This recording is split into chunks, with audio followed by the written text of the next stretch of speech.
Little boots, aren't they sweet? The kind of thing which makes even the most macho man go gaga. 2,000 years ago, a group of burly centurions on the fringe of the Roman Empire made a pair of tiny shoes for a toddler, and they gave him the nickname Little Boots. The name stuck, and 20 years later, when the toddler became the Roman emperor, he was still called Little Boots, or as they say in Latin, Caligula.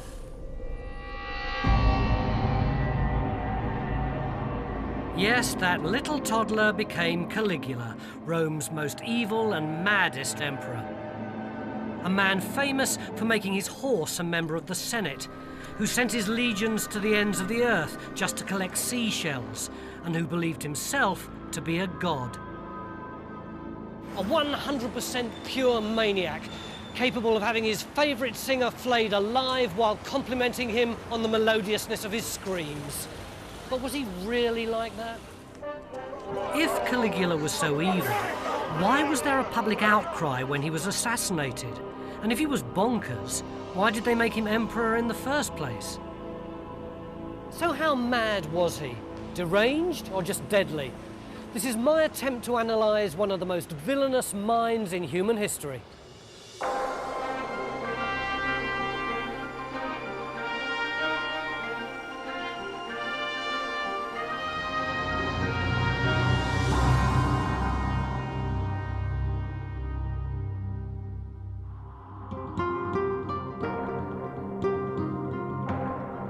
Digging up archaeological evidence of the past is hard enough, but how do you start getting into the mind of someone who lived 2,000 years ago? Especially since many of the historical records of Caligula's reign have been lost. Much of what's believed or written about Caligula is anecdotal propaganda written after his time. What I want to do is try and build up a more balanced picture of him by sorting through the most reliable sources. By looking at the different interpretations, we can discover another Caligula. And to understand him, we have to look at his family and upbringing, because even from the beginning, he's surrounded by myth.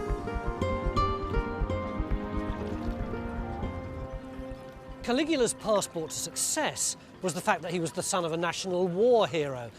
In fact, there was a story floating around at the time that he'd actually been born in an army camp while his father was fighting a battle. The reality, though, is that he was born here in Antium in southwest Italy on the 31st of August in the year 12 AD. Antium, or Anzio as it's now known, was the Roman equivalent of the Hamptons, a summer playground for the super rich, just a little bit away from town. Caligula's real name was Gaius. He was the third son of a wealthy family, and if he didn't have his nickname yet, he had just about everything else you can imagine. His father was the legendary war hero Germanicus, who'd won the hearts of Rome with his conquest in Germany. But he was far more than a war hero. The Emperor Tiberius had adopted Germanicus as his heir. Caligula's whole life was to be influenced by the reflected glory of his father. His mother's side was no less auspicious. She was the granddaughter of the Emperor Augustus, whose charismatic leadership had made the concept of one-person rule popular in Rome. The emperor-to-be and his wife were the dream couple and had the world at their feet. Although Caligula was their third son, he could never have predicted he'd become emperor himself. We know Caligula was a sickly child and he was spoilt rotten, but he also seems to have been something of a prodigy. His father used to travel to the outposts of the empire, and sometimes he'd take his whole family with him. Clearly, Caligula picked up his father's diplomatic skills, because at the age of 6 at a place called Assos, he made his first public speech. He was loved and adored by everyone, so it must have made it all the harder when the rug was pulled from under him. When he was just 7, everything started to go wrong for Caligula. On campaign in Syria, his father Germanicus fell ill and died. The tragedy of his early death sealed his mythic character. In people's minds, Caligula's father would always be the dashing young emperor Rome never had. Death made his reputation, but it doomed his family.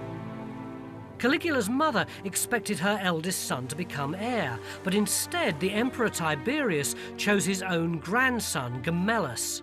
Caligula's mother was furious, and in pushing her case, she made herself and her family deeply unpopular with the emperor.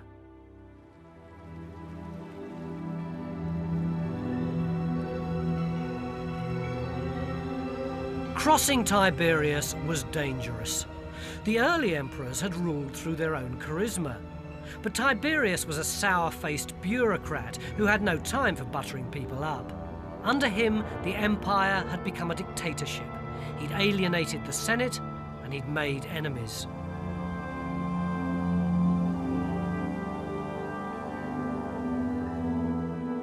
In fact, he became so paranoid about plots that he moved his seat of power to Capri. But away from Rome, the remote emperor was even more terrifying. He ruled by proxy, with his Praetorian guards dealing swiftly with supposed threats like Caligula's family. The teenage Caligula was witness to a ruthless purge. First, his mother and elder brother were exiled, and then his second brother was jailed in Rome. Farmed out to elderly relatives, Caligula was isolated politically and emotionally. All he had left in the world were his 3 sisters. With them, he formed an intensely close bond. So close, some people said the relationship was sexual as well.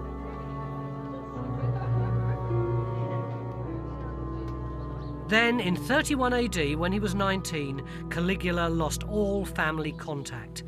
He was summoned by Tiberius to his island hideaway here on Capri. As he arrived, he must have wondered what lay in store. Was he going to be an honoured guest or a political victim? If ever there was a place that could literally tip you over the edge, this is it. Tiberius was famous for his treason trials, which he used to hold in secret in his palace. Senators would be summoned here, they'd be dragged in front of the court and never seen again. The rumour was that the sentence was carried out by hurling them off this cliff down to their doom below. So this was the kind of oppressive atmosphere that Caligula was brought up in. For 12 years, he hadn't lived with his father.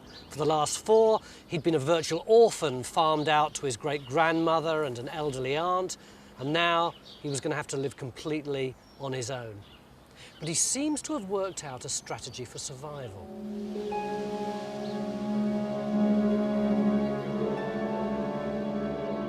Here, in the darkened corridors of Tiberius's palace, Caligula learnt to be a politician. He turned himself from a threat into a protégé. He cultivated Tiberius, joining him enthusiastically in his intellectual pursuits and hobbies. How much of this was pretense, we'll never know. He never gave the game away. Although years later, people were to say of him, there never was a better servant or a worse master. The truth is that he must have been able to see the limitless power that was potentially available to him. So, however upset he might be about the destruction of his family, he was going to keep his mouth shut. His mother was in exile on an island about 20 miles in that direction, but as far as Caligula was concerned, it could have been 1,000,000 miles. What increased the tension was that he never knew for sure whether Tiberius was for him or against him. Had the emperor personally ordered his family's fate, or were they the victims of plotters back in Rome? Stuck in Capri, Caligula had no way of telling. He could hardly ask Tiberius, but events unfolded that suggested the emperor wasn't behind the plot. One day, Tiberius got a surprise present from an elderly female cousin. It was marked for your eyes only, and it wasn't the sort of present that you expect from a respectable relative. It was porn, Tiberius's favourite kind of read. But he got more than his usual eyeful, because inside she'd smuggled a message which told him the full extent of the plot against Caligula's family. Caligula may have hoped that this revelation would save his relatives, but although Tiberius purged the plotters, he made no attempt to free Caligula's family. In fact, far from it. Despite Tiberius's hand-wringing, Caligula's mother was kept in exile, his brother in prison, until they both died. And to make matters worse, Tiberius publicly announced that Caligula's brother had been starved to death, and when he died, had been found clawing desperately at the hay of his own mattress.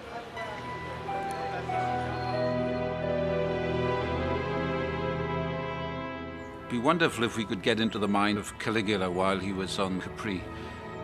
He may well have blamed Tiberius for what was happening to his family. On the other hand, he may have been indifferent to what was happening to his family. We just don't know. And it's very possible that he saw the demise of his brothers as opening up an opportunity for himself, and so was really quite indifferent to their fates. But his silent strategy towards the man who'd murdered his family paid dividends. The family's woes had started because Caligula's mother had pushed for one of her sons to be emperor. By a twist of fate, it was Caligula who found himself named as joint heir with Tiberius's grandson, Gemellus. 18 months later, on one of his brief visits to the mainland, Tiberius died in mysterious circumstances. 100 years later, historians revelled in the rumours. They said that Caligula had been alone with Tiberius in his bedroom when he died.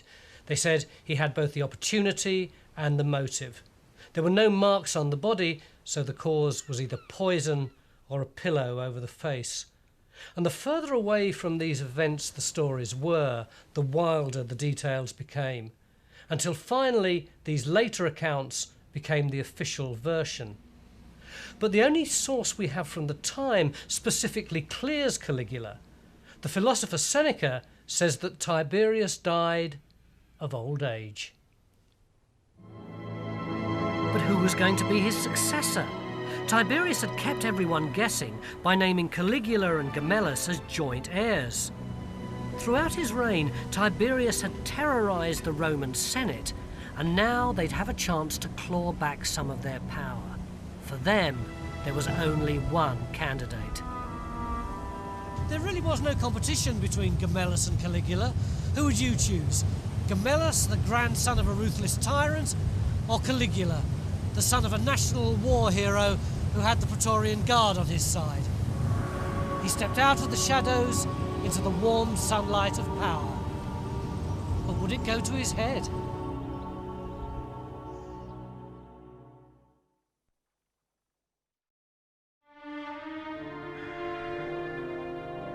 History has left us a portrait of Caligula as the archetypal mad tyrant. But when he became emperor at the age of 25, there was no sign that he was unstable. Backed by the Praetorian Guard, and with the gleam of his father's charisma still bright, he literally had the world at his feet. Rome gave him a tumultuous welcoming home ceremony.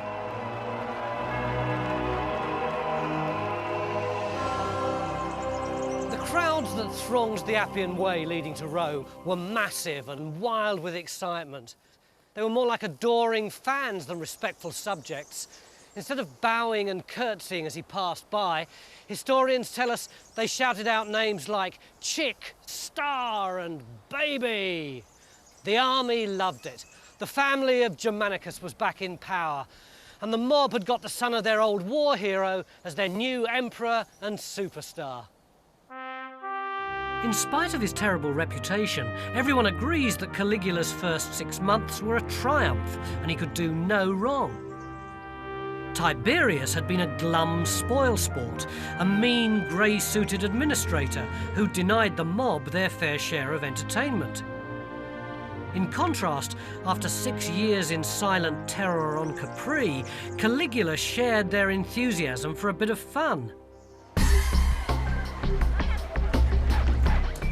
His games and entertainments lasted from morning till evening. There were lavish gifts and an ambitious building programme. Money was no object. And he did the right thing by his family, bringing his mother's ashes back to Rome for a state funeral.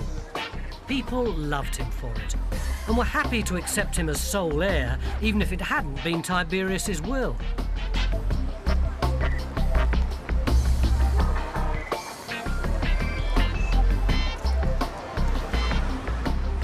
certainly say that he was a talented young man. He had a lively sense of humor.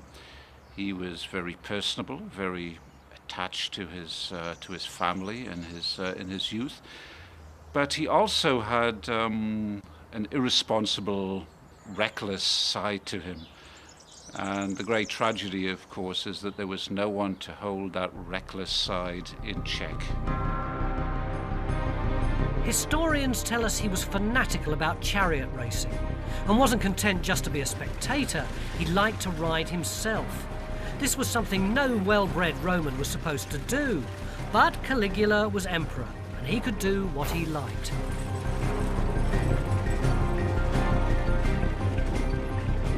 It was here, under what's now the headquarters of the Roman Catholic Church, that the impetuous side of his character was given full rein. Believe it or not, I'm standing on what was once a Roman racetrack, and that obelisk was the halfway point in the Ben-Hur-style chariot races. In 38 AD, when Christianity was still a minor sect of Judaism, Caligula built a private stadium right here across what's now the Vatican. And he brought that obelisk, all 300 tons of it, all the way from Egypt. A major feat of engineering for the emperor's playground.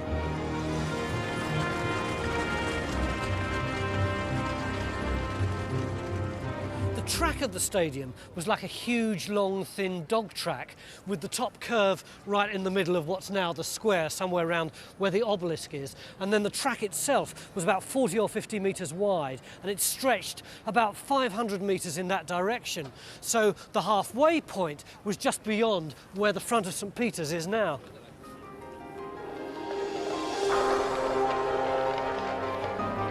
Huge crowds used to turn up to watch the young emperor at play. And if the aristocrats frowned, they were willing to overlook a little youthful enthusiasm. As far as the Senate was concerned, an inexperienced emperor with other things on his mind would be malleable enough to give them the control they sought. In their book, Caligula had also started brilliantly. He'd promised to return power to the Senate after Tiberius's autocratic reign, to abolish the dreaded treason trials, and he'd said he'd destroyed all the secret files naming the plotters against him and his family. For 6 months, the Senate and Caligula enjoyed a real honeymoon. You come into power and everyone is wonderful to you. Yeah, gives you stuff, bows in front of you. Absolutely, everyone wants you on their side. You're still an unknown quantity. And he swims in this, he loves it. And he knows the right things to do. He knows that Tiberius was hated and that anything he can do to distance himself from what Tiberius was hated for will be good. Very soon, he has to cope with the problems of actually being emperor. And one should never underestimate how colossally difficult that is. So you think that Caligula was just incredibly irritated by the day-to-day tasks he had to do? I think Caligula was enormously insecure with his upbringing in the Imperium. Tiberius's court is a real nightmare. People are murdering each other, plotting against each other. That must be true beyond any doubt, whatever exaggerations there may be in the historical sources. It's a ghastly place. He has no psychological basis for being a stable person to react to the real problems of being an emperor. Outwardly, the young Caligula put on a brave face for the Roman populace, but the public exterior disguised the complexity of his feelings. Behind the mask of the successful young aristocrat lurked a very different personality. He was dark and brooding. He wandered the corridors of the palace late at night, his dreams racked with nightmares. He was intelligent but highly strung and lurched from happiness to deep despair in an instant. When he spoke rapidly without stopping, very, very eloquently, but he would be carried away by the power of his own rhetoric. He seems to have been very, very impatient with individuals around him, very, very sarcastic. So he was a man, I think, who found it very difficult to relax. The last 6 months had been all too much for Caligula. The release from repression, the emotion, the excitement took their toll on the highly strung emperor. In late September, he suffered some sort of breakdown. We don't know whether the illness was mental or physical, but we do know it took him out of circulation, and it marked a turning point for Caligula. For 3 months, it was touch and go. As news filtered down from his palace on the Palatine, the empire held its breath. People slept out in the open in the shadow of the palace waiting for press releases. It was a bit like the death of Princess Di. The whole nation seemed consumed by depression. Over-enthusiastic aristocrats made rash promises to the gods that they'd fight as gladiators or commit suicide if Caligula would only recover. Later, they must have wished they'd kept their mouths shut. Early the following year, Caligula appeared to make a full recovery. There was joy and relief all round the empire. But it was a very different Caligula who emerged from his enforced isolation. And the first victims of this changed personality were the toadies who'd wished so hard for his recovery. The man who'd volunteered to fight as a gladiator if Caligula recovered was forced to fight in the arena several times before he was finally released.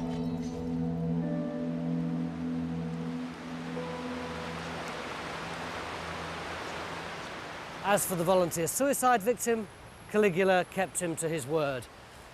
He was prepared for sacrifice, dressed in sacred garlands, trussed up and paraded through the streets till the procession arrived here at the banks of the Tiber, prior to the victim being cast into the waters as a present to the gods. Except, of course, that Caligula had absolutely no intention of killing him. He just wanted to teach him a lesson for being such a creep. So at the last minute, he let him off. It was as though the illness had made scales fall from his eyes. Caligula saw that the tide of affection was shallow hypocrisy, and he was disgusted by it. While some had pleaded for his survival, others had hoped for his death. And to Caligula, they both looked very much the same. While he'd been ill, the Senate had planned who would take over if Caligula died. The natural successor was Tiberius's grandson, Gemellus. It was a sensible contingency plan, but to Caligula it looked suspicious. Was there a plot, or was he paranoid? Either way, Gemellus had to go. In ancient Rome, you didn't send soldiers to kill someone for their misdeeds. You sent them to make sure the guilty party killed themselves. Soldiers were dispatched to tell Gemellus that he'd been found guilty of masterminding a plot against Caligula. Although from what followed, it was clear he was hardly up to the job. Poor old Gemellus, not the brightest bulb in the pack, was given a sword and told to dispatch himself, but then had to be shown how to do it. Caligula's bubble had burst. What did the adulation and praise add up to if they wanted to replace you just for being ill? From now on, he'd take a cynical line. If they don't care, I don't either. No one would ever be allowed to let him down again.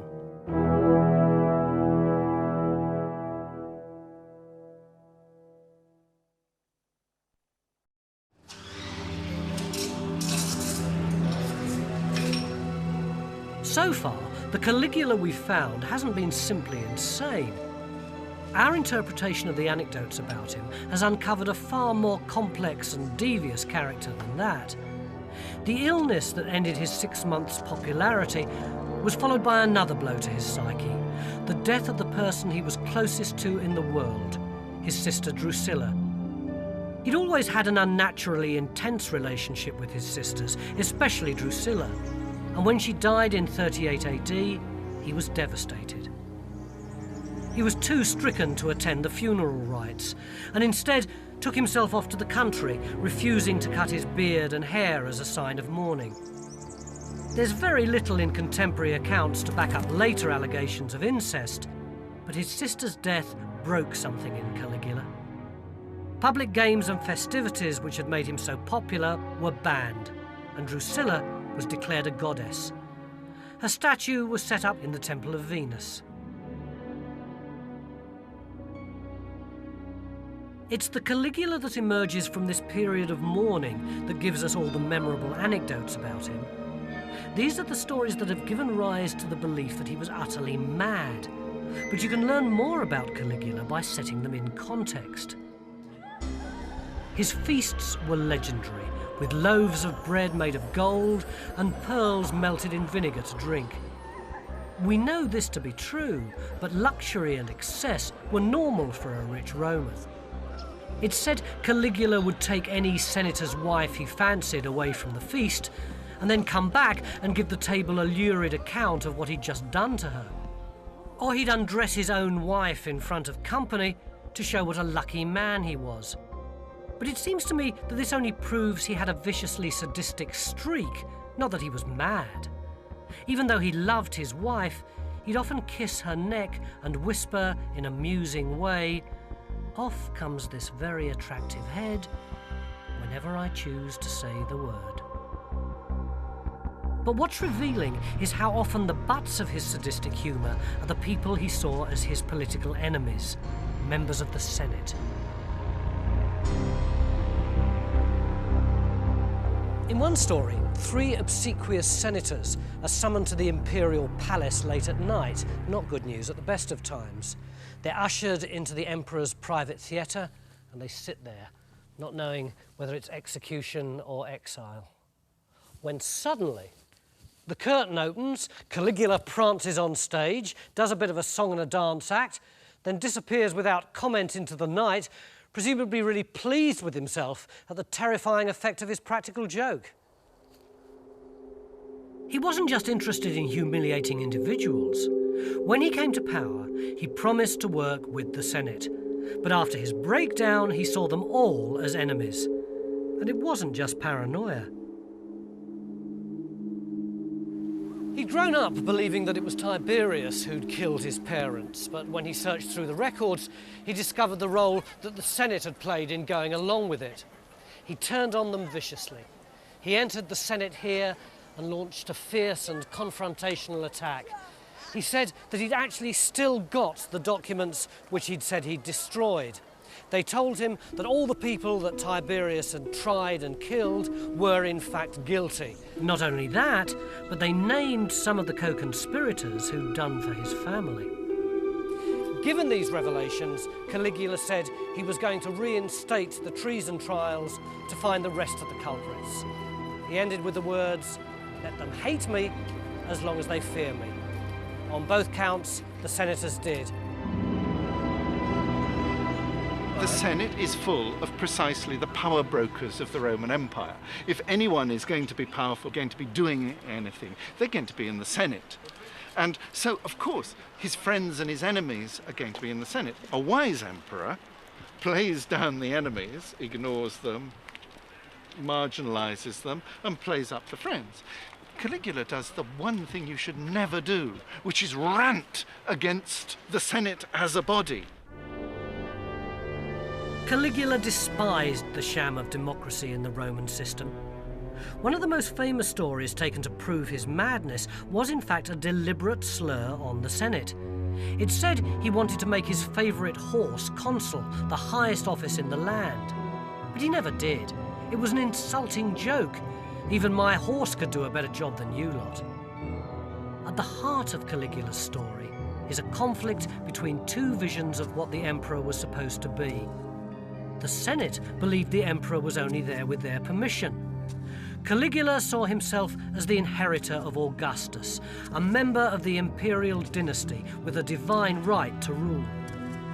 And it's in this context we should see the most spectacular example of what his enemies saw as madness, but what he saw as proof of his absolute power.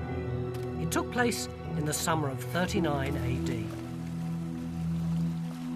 And it all happened right here, or rather out there, in the Bay of Naples. Nothing would get in the emperor's way, even if he wanted to walk on water. Caligula proposed riding his horse 3 kilometres across the Bay of Naples. Once he decided to turn the sea into land, this whole area became one enormous shipyard. He built lots of boats here in the bay and got lots of others in from ports outside, till he got about 200 of them, which he lashed together in 2 long lines right the way across the bay. Then he anchored them and laid a big wooden bridge all the way along on top. Then, dressed in a long purple cloak encrusted with gold and jewels, and wearing the breastplate of his hero Alexander the Great, he and the Praetorian Guard charged all the way along the length of the bridge. But he wasn't finished yet. He waited for dark and ordered thousands upon thousands of torches to be lit across the bay. It was extravagant, it was outrageous. Caligula had turned water into land and night into day. He was rivaling the gods. He was in charge. The ordinary Romans loved this excessive display, but the people challenged by Caligula's absolute power thought it was vulgar and dangerous. He could command fear, but not loyalty. And back in Rome, problems were brewing with an increasingly excluded Senate. Later that year, a widespread plot was discovered. Caligula's reaction shows that he still had a firm grip on reality to act in a political crisis. The plotters were killed or exiled, and in response, Caligula came up with a brilliant plan for restoring political stability. An emperor with control of the army had control of the Senate, and there was nothing the legions liked more than a successful leader like Julius Caesar, or Caligula's own father, Germanicus. Caligula decided to emulate them and launched a campaign against the barbarians. This is where Caligula decided to make his presence felt, here at the very edge of the empire on the banks of the River Rhine. This natural barrier was supposed to separate Roman civilization from the barbarians beyond. But for years, a lax Roman commander had been totally unable to prevent the troops making embarrassing sorties over this side of the river. Caligula sacked him and had him replaced by a strict disciplinarian. Then, as soon as the troops had been knocked back into shape again, Caligula headed north to join them on the border.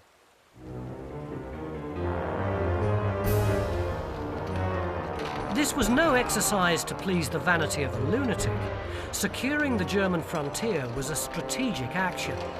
Caligula had bases all along the Rhine, where troop movements were well planned and well thought out. What he did was to carry out brief raids across the river at the head of his troops. He probably didn't kill a single German himself, but the fact that the emperor went into battle personally not only restored the spirit to his men, it also made them loyal to him. In Rome and throughout the empire, they honoured Caligula's success with special games and celebrations. He'd proved himself as a soldier and a tactician. Caligula had got the army on side, and he could do what he liked. But then he went and spoiled it all. Ever since Julius Caesar had made a brief incursion, the Romans had been talking about making a full-scale invasion of the damp island on the edge of the world. Securing the German border had only been part one of Caligula's master plan. He wanted to invade Britain. With the German tribes subdued, Caligula borrowed forces from the border and marched towards the edge of the world, what's now Boulogne. And there, his brilliant strategy turned into one of the most famous farces in history. The troops were all lined up on the shore. Caligula got on board a trireme, set sail for England, but then immediately turned round, came back again, disembarked, and climbed up on a high platform overlooking his men. Then he gave the order. I want you all to walk along the beach, pick up as many shells as possible, and put them in your helmets. At one stroke, the greatest fighting force in the world was transformed into a legion of day trippers. Then all the shells were solemnly taken back to Rome as the booty of war. So what was going on? Again, academics have put forward several plausible explanations for what appear to be Caligula's random actions. Some think the very act of bringing the soldiers to the seashore was enough to quell a rebellion. and the seashells are a purely symbolic booty of war. Others think that Caligula was forced to abandon his plans because the soldiers refused to cross the channel. For them, this was the edge of the world. Everything over there was virtually another galaxy. 3 years later, when Claudius invaded England, he faced a virtual mutiny. If something similar happened to Caligula, then the episode of the seashells becomes a typically humiliating lesson for his mutinous centurions. Humbling a bunch of tough soldiers fits in with the sadistic side of Caligula's character, but he reserved his real cruelty for the Roman elite. And when a deputation of senators arrived to request his return to Rome, he slapped his sword and said, "I'm on my way, and I'm bringing this." Caligula was returning for a showdown.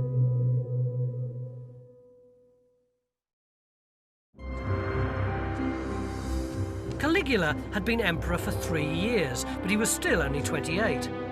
Coming to absolute power had corrupted him. With a mercurial temper and a sadistic humour that no one understood, he was like a spoilt child given the power of life and death. And he looked the part of a madman. He was tall with spindly legs, a nervous face with deep-set eyes, and he made it worse by pulling scary faces in the mirror. He was so embarrassed about his thinning blonde hair that he made it illegal to stand above him, so no one saw his bald patch.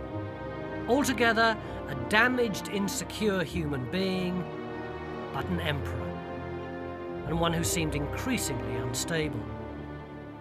As soon as he returned from his botched invasion of Britain, he launched another scathing attack on the Senate, demanding that they recognise his true status as a god.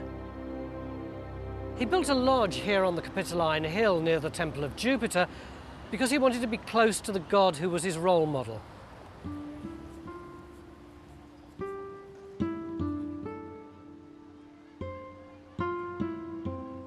He commissioned a life-sized gold statue of himself as his favourite god, which he dressed up in different clothes every day. But not content with that, he used to stand in the forum between the statues of the various gods pretending to be Jupiter, so that he could get a bit of worship himself. It's difficult to tell how seriously Caligula took all this. When a simple working man told Caligula he was acting like an idiot, the emperor just laughed. But Caligula's demands that the Senate recognise him as a god were far less outrageous than you might think. The Romans had many gods. His great-grandfather Augustus had been deified after death, and for centuries Eastern rulers like the pharaohs had been seen as living gods. Caligula's claims weren't delusions, but demands for additional status. But this further alienated the Roman elite, who still believed that the emperor should essentially be just another citizen.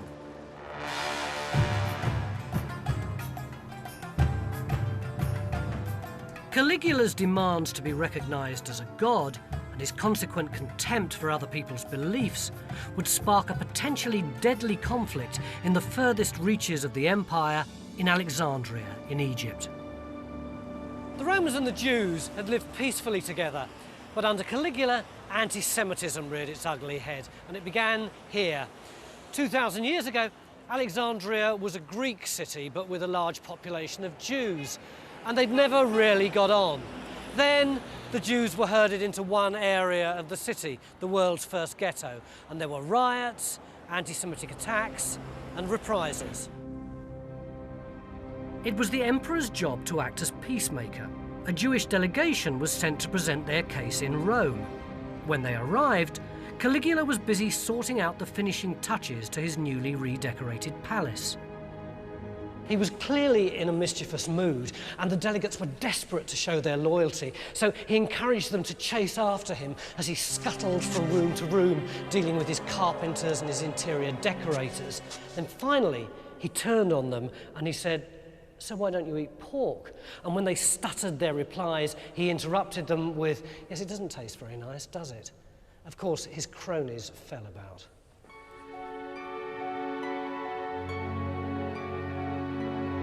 In 40 AD, Caligula's anti-Semitism and his blind desire for immortal status came to a head. He demanded that the most sacred place in Judaism, the Temple of Jerusalem, should be converted to an imperial shrine. And in the Holy of Holies would be a giant statue of Caligula as Jupiter. The announcement caused pandemonium. There were riots in Jerusalem. But the way Caligula reacts following the event shows that even if he was a self-promoting bully, he was still sane enough to make a diplomatic U-turn. Caligula's attitude towards the Jews softened considerably, and in fact he rescinded his order to have his statue erected in the temple. He was persuaded that it would cause a great deal of distress and probably a great deal of civil disorder. So in the end, it's clear that Caligula could still behave rationally, strategically, and sensibly. In fact, many people thought Caligula was a good ruler. He may have battled with the Senate, but he'd done nothing to alienate the Roman man in the street, and in terms of his administration, he was a real success. He kept the provinces peaceful and stable, he improved the roads, he built new waterways into Rome to give people good drinking water. Most importantly, he abolished the Roman sales tax, their equivalent of VAT. Then, as now, people liked anyone who kept the economy stable and taxes low. And although his critics said he was profligate, there was still a healthy balance in the treasury after his death. If he'd only carried the Senate with him, he might have survived. But Caligula was willing to compromise with everyone apart from the people who really mattered, the people who could get rid of him. He couldn't stop the plots. He flogged senators to death, he had them tortured with fire and the rack, he gagged their mouths with sponges so that they couldn't cry out, he beheaded them, he even executed them in the evening because he didn't want to have to wait till next morning. He called the executions clearing his accounts.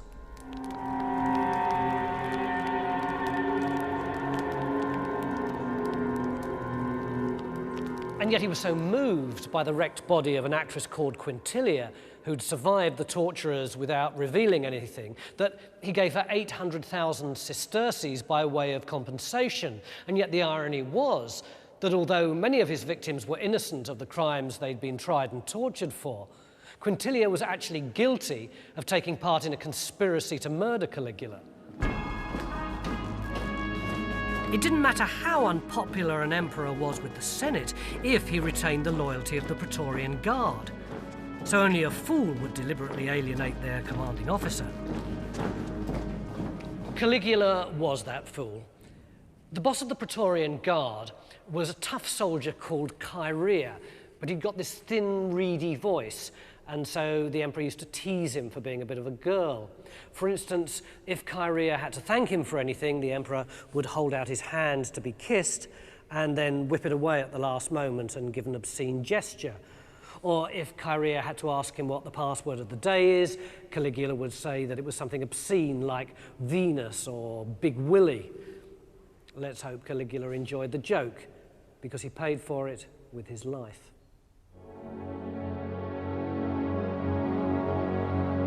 The assassination took place at a temporary theatre here on the Palatine. Caligula had come to watch his favourite actor in a play. He was in high spirits. There was the sort of carnival atmosphere that had made him so popular. There were no reserved seats, and the theatre was in chaos. Free gifts of fruit had been distributed to the crowd, and this attracted the exotic birds laid on for public amusement. The show began with Caligula sacrificing a flamingo that spattered his toga with blood. It was an omen.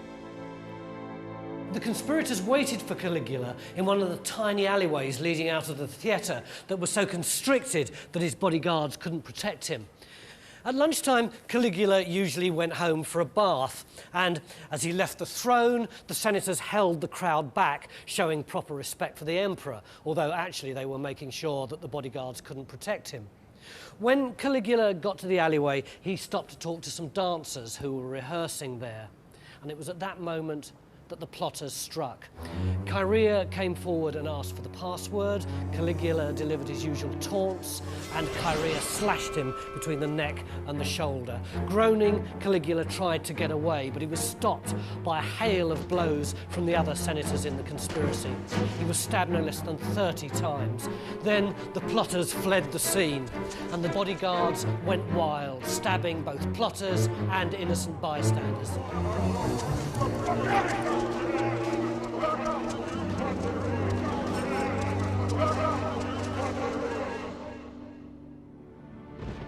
Meanwhile, the conspirators also went on the rampage. They stormed into the palace. They wanted to ensure that Caligula had no heir, so they stabbed his wife, then took his baby daughter by the feet and dashed out her brains against a wall. Next day, the Senate met in great excitement. It seemed that this was their chance of regaining ultimate power and re-establishing the republic that had been destroyed by Julius Caesar. But just like the senators that had killed Caesar, they'd underestimated the people's affection for their emperor.